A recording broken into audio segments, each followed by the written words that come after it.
We're going to focus on Victoria for a little bit. Well, I'd rather not.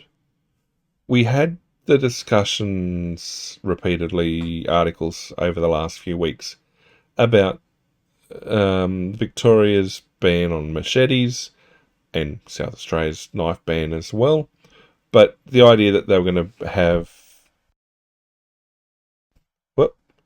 they're going to ban... there we go. That they were going to ban machetes and have surrender boxes, all that sort of stuff, and that was going to stop crime. We had since then, in fact, we won't start with this article. I'll scroll down. We had an older one that I didn't get to at the time because, well, there's a lot of stuff being talked about. But, okay, so this article about a machete attack outside Luna Park was from 2 days ago. Look at the date on it. The 11th of October. So 10 days ago, there was more machete attacks inside a shopping centre. A brawl between two groups armed with machetes. This is after the machete ban. Okay, well, quite clearly the bad guys aren't fazed by the machete ban. I don't think anyone was necessarily injured. Okay, vision showed several people taking swipes at each other with machetes. Groups fled the scene before the police arrived. Not clear whether anyone was injured in the incident. But you had gangs armed with machetes sorting their issues out in a public space. And the shopping centre people, everyone else is like, great. Okay, so did Victoria's machete ban change the outcome? No, don't think so. And it's like, well, we're investigating. And it comes back to what one of those things I was saying before, is that they're targeting almost the wrong aspect. And the idea of it being socially inappropriate to talk about more details of the gangs that are involved. Are there reasons why these gangs exist? Are there commonalities that we should be looking at? And if it's like, well, no, you can't talk about certain aspects, then what's the point of... how are you going to stop it if you're trying to say that, okay, we've taken the machetes off every Victorian, but we've still got machete attacks, still. I mean, when Sydney changed their lockout laws, people in the Cross, so King's Cross, and other places where you had late night pubs and entertainment, were complaining about the loss of income. But the hospital system, people engaged in treating trauma, were like, there's been a remarkable measure of improvement since the lockout laws came into effect, that there was a drop in traumatic injuries and related items, and potentially, I can't remember if they were able to trace any sort of social aspects as well, like violence within the home, and whether there were changes like that. I don't recall whether there was statistics on that, but the lockout laws certainly had an effect that was measured. Banning these machetes doesn't seem to have had an effect. So, I mean, 11 days after the shopping centre attack, they're fighting, another groups are fighting outside Luna Park, like a, not a showground, what do they call them?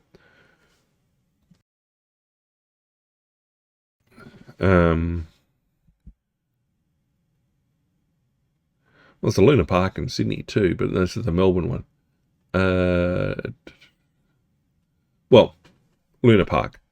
So they argued theme park Theme parks, that's a word. So they argued inside. Security removed one group. Okay, fair enough. You've separated the parties. But then they took it outside and started attacking each other with machetes. And, well, started getting injured. Well, the Premier's like, oh no, this is shocking behaviour. It won't be tolerated, and I think it's important to express my thoughts with the victims of the brazen and unacceptable crime. Well, what won't be tolerated? Machetes? Well, you've already banned them. This is why the ongoing work of supporting Victoria Police to get more and more of these dangerous weapons off our streets is just so important. Well, it doesn't seem to be having an effect. I mean, the ban in effect was September. These two articles are violent groups attacking each other in October with machetes. Now, we're going to take a slight detour because Victoria and crime is having a bit of an issue at the moment. There were protests last weekend. Yes, last weekend for not actually anti-immigration, immigration protests. So there were groups opposed, basically regulated migration protests, and people on the left, counter protests. The migration protests went ahead peacefully. They did as they were told. They followed the rules and everything. Made it to Parliament, had their speeches, and everyone went home. What happened on the other side, though, with the counter protests, was that was significant violence launched against the police.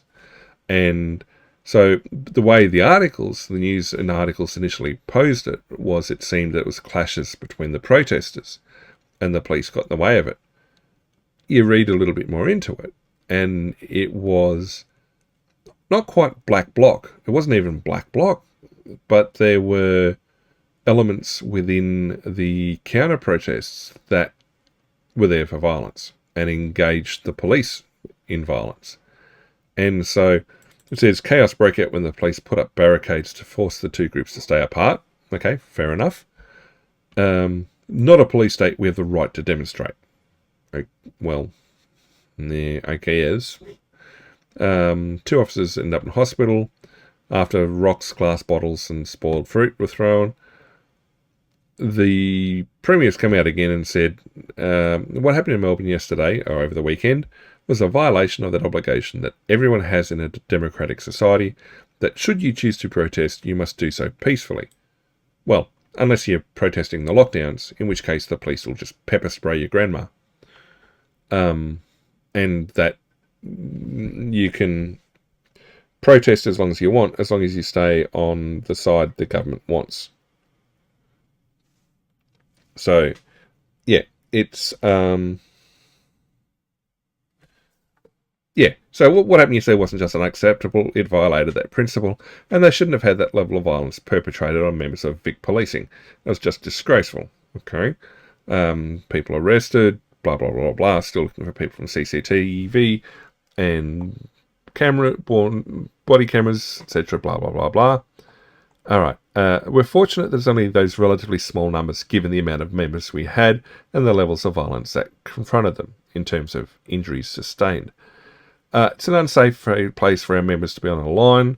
When people are hurling railway ballast at you, one of those things hits you in the head, it's a bad day for you. You may not be lucky enough to go to hospital in an ambulance. That's a deep concern for them. Fair enough, safety. Police have defended the use of flashbangs, pepper spray and rubber bullets to disperse the angry crowd of counter-protesters. And there is commentary that's then appeared in leftist circles, websites that are very much leftist, kind of split. Some people are saying, well, it's like we get the right to do it. But others are saying it was a black mark. Okay, it's a black eye for leftist protest because they're saying, well, these anti-immigration protesters followed the rules and didn't get into trouble, and yet these people on our side were antagonising it, and like the police should have got out of the way and let us punch the other protesters. And it's like, well, you get to the point of self-introspection and then go in a different direction. It's like maybe you're starting to realise that the actual political violence that's being carried out is being carried out by people that you agree with, and that maybe the message you've been selling is little more than lies, that it doesn't match up with reality, no matter how much you might wish it did. So, yeah, police could respond in appropriate force. The opposition leader claimed the protests highlights the chaos the city's been feeling. Mandatory 6-month sentence for anyone convicted of assault on police? I don't know. I'm not sure. Jacinda Allen has attributed the ugly scenes to an escalation of bad behaviour by a minority of people who infiltrated the anti-racism protest group. If you weren't already aware which way she leans, you can get it from that statement. Majority of protests have been peaceful. Well, yeah, kind of.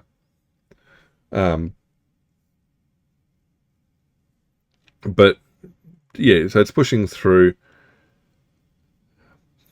Some people were arrested, got into trouble for wearing masks, even though they were directed by police to remove them so they could be identified. Well, that was also part of the issues as well. Yeah.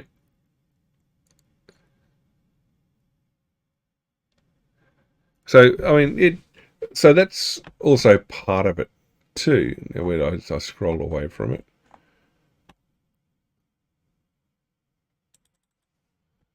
And so it wasn't just SBS talking about it. I mean, this is being picked up elsewhere. It was the idea that, oh no, we're going to make Melbourne a protest-free zone, or making, well, restaurant owners obviously getting upset that his businesses are being affected by it all, but the violence was an aberration and that the city's still safe. Well, she's going to say that. The Premier said the incident displayed a different pattern of behaviour to demonstrations that have been a constant weekend presence in the city.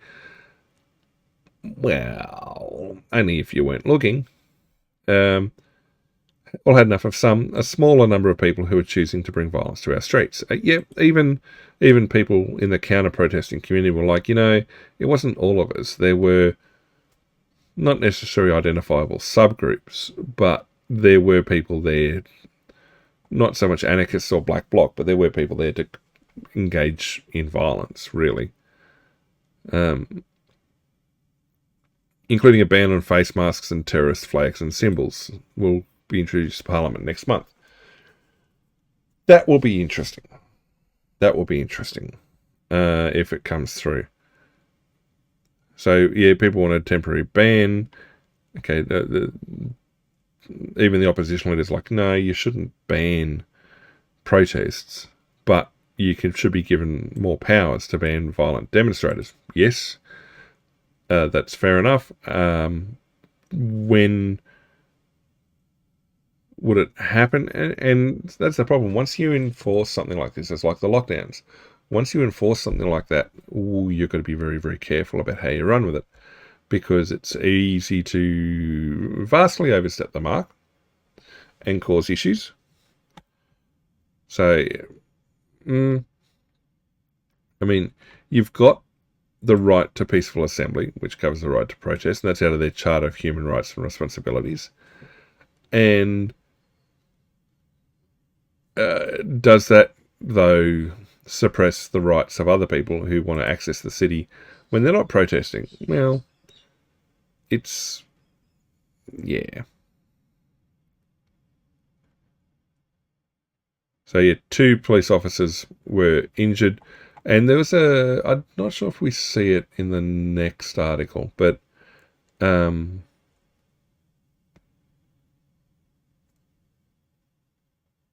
anti-racism, see, and then this doesn't help though either. So the anti-racism ralliers refused to condemn the violence. So the counter-protesters refused to condemn the violence while accusing police of injuring the demonstrators and facilitating anti-immigration protests. Got to have a stab in there at some point. Now these red and black flags, they're interesting. There's a couple of things that could be, but it's not a common sight for sure, and in a way it helps identify the groups of people who were there. I think, no, I'd have to double check exactly what it was, because I think, there's a couple of possible representations of what that is. Now I just got to make sure that the colours are the right way around before I misidentify the flag. Protests, not a problem. It's not a human rights issue. The only people that didn't have rights over the weekend were the people in uniform. Well, that's going to be the Police Secretary's Association secretary is going to say that, isn't he? At a press conference, they had a commander showing items that were being tossed at police, and now they're not in riot gear. I mean, they're wearing caps. They might have a bit of body protection on. There's some riot police further up, but you get bits of ballast or road paving and stuff tossed at you. I mean, even riot gear is not going to protect you completely from it. And I mean, even the articles I've seen were like supporting the counter protesting, and it's like, well, no, it's just, it's the organisers of the counter rally refused to condemn demonstrators who threw the rocks. All right, well, why did a police commander go out of his way to praise fascists or racist protesters, i.e. the anti-immigration protest? Well, because they did as they were told. They stayed in the area they were given permission to be in. They departed peacefully. It was a protest that didn't hurt anyone. Well, it hurt feelings. It hurt this person's feelings. But, yeah. And this person was also involved in a previous set of violent protests. So, it's, well, not really a surprise. Now, moving into broader criticism then of the Victorian government's response is, well, okay, more of what was done. This isn't so much an expansion. 2 police officers damaged, hurt.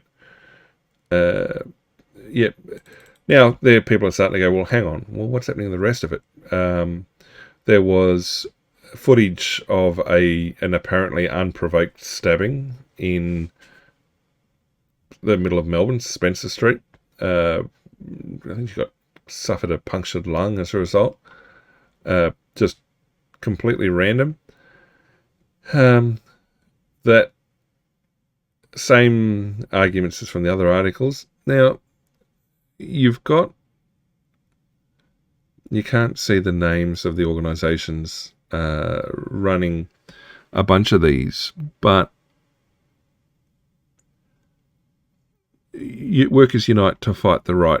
I think it's like a social SDA, I think. Not social democrats, but basically socialist parties. Obviously, imagery very much of it. There's more of those flags.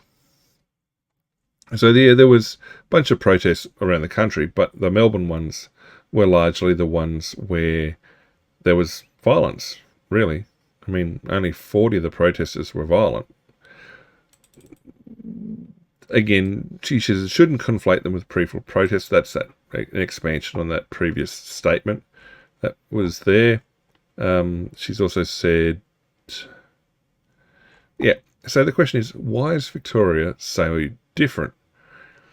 Well, you could say a fish rots from the head, and that the reason for it is because of the way the government down there has been running things, and therefore has allowed or otherwise this sort of stuff to go on. I mean, it's one theory.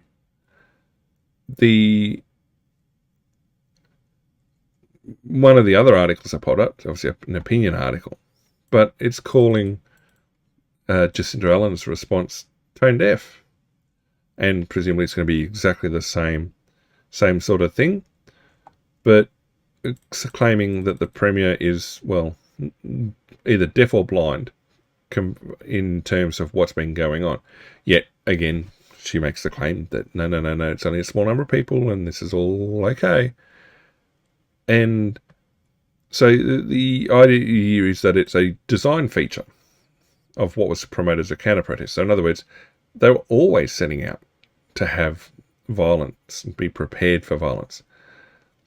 As he says, when activists declare there's no room for racism and fascism, yet they can't define either one of those things, you know they're coming into the city looking for a punch-on. Now, you go back to that article from a couple of weeks ago where the anti-immigration protests were making their way to Victorian Parliament, and they had the clashes on the on the bridge, where the footage captured seemed to indicate that the protest, which had been proceeding peacefully without police protection up to that point, or without police presence, they were engaged by counter-protesters. And however, the articles thereafter said it was the anti-immigration protesters who were violent.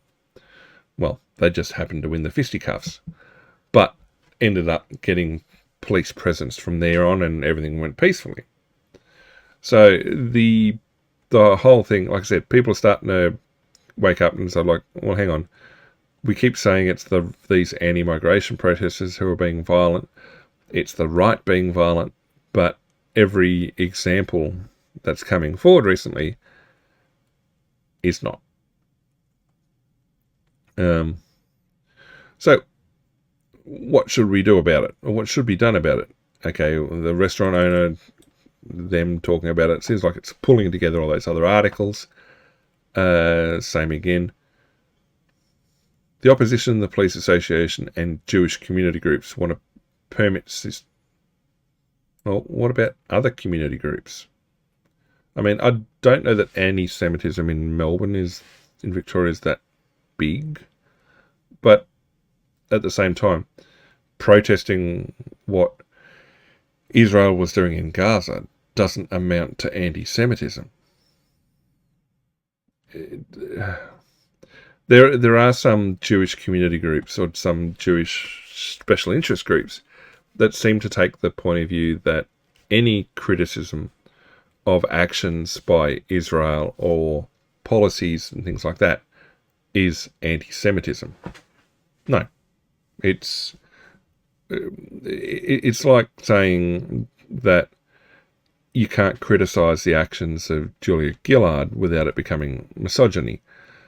Tony Abbott sort of found that he didn't negotiate that particular aspect very well when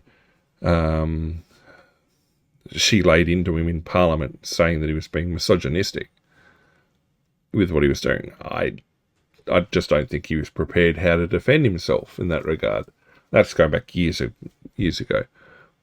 But just because somebody has a defining characteristic doesn't mean that any criticism of what they do or say or believe is because of that, is an attack on that characteristic. No, no. And that's being racist or prejudicial to even suggest it. Yeah. So,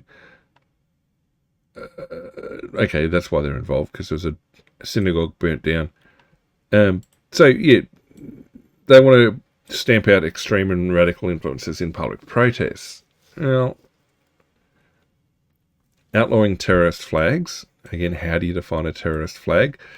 Some of these are going to be very interesting when people realise various groups that they support are nominal terrorist groups or have close ties.